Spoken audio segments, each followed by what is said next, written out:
here at backstage from the Morning of the Earth show with Lior, catching up quickly. So how'd the show go, Lior? Oh, yeah, the show was great. I'm just more impressed by the camo gear, actually. Thank you very much. So death threats always work, particularly when it's by someone in an army uniform. Lots of questions about some of your music. The puppetry that you used in your latest film clip, where does that come from? The shadow art was actually a group that I saw who presented it at like a story at the festival, and so I thought it was a really intricate, magical, kind of beautiful world that they did, and I approached them about doing a video clip, which resulted in I'll Forget You. And then that turned out beautifully, so the next stage was trying to see how we could do it live. So now I'm just about to go on a tour, and they've built sort of a set which has a different story for each song, and they perform it live while I play the songs. We had someone recently refer to you as adorable. How do you feel about being called adorable? It hurts. It really hurts. Actually came from a male, so that makes it even more interesting, but that's cool. Can you tell us what's your favourite underwear?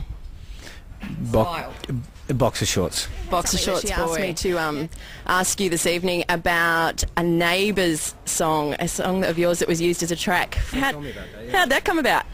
I don't know. It was actually completely out of my hands. It just happened, and then someone told me about it. So. Oh, okay. So it's used before you knew that it was going to be used for that purpose. Yes.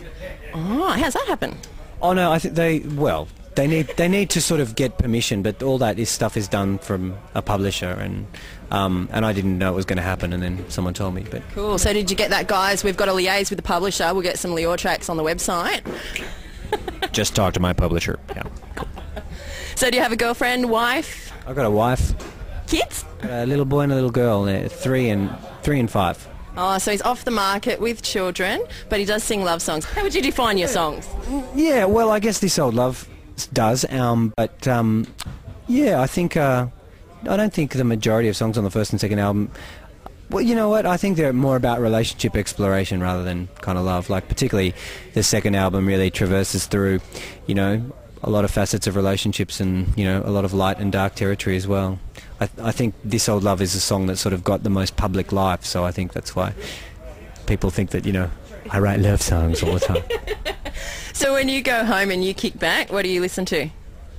I try and keep it as varied as possible.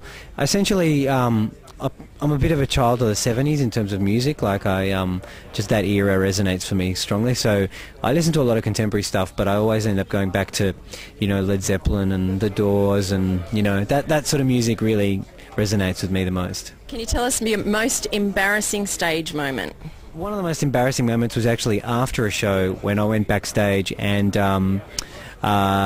a girl had managed to break through barriers and disguise herself as a Rolling Stone journalist, and she managed to get past through all the security, my tour management, my manager, everything, and I ended up in a room alone with her, and she ended up being a bit of a psycho, let's just say.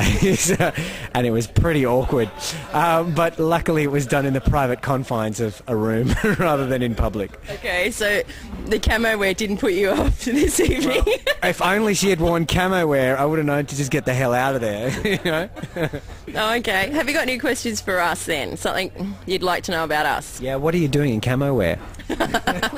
We thought we were going to have to go full camo to get in here tonight because couldn't actually track down Lior's manager last minute, and we really wanted to catch up with him, so we got decked out in the camo. We were going to do, commandos through the bush, and it didn't quite happen. We were lucky enough to get in through the right channel. If we could ask you, okay, serious question, it's still an independent artist? Yes. Okay, so for other independent artists, that's primarily what our website is about, is promoting independent artists and showcasing them, because there's a lot of great Australian talent out there, and I don't think people know enough of our homegrown stuff. So to other independents, have you got any advice?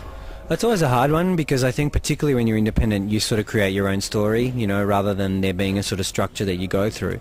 So it's a bit of a tricky one, but the only thing I can say, I guess, is just to be really focused on producing the best art that you can, because I think today everything's so cluttered. A lot of artists are getting really, really caught up in like the business of it and how to get noticed, and that's obviously important, but I think also don't do that until you really feel like you've just done the very best recording will show that you really can, and you're just totally proud of it and not making kind of excuses for it. So yeah. So do you have fairly strong principles about selling out? Like if a good offer came your way, say Sony come over tomorrow and they say, yeah, we're going to sign you, got this great offer, is that something you consider, or you really want to stay true to yourself and have that artist's rights to just continue, or is it a negotiable thing?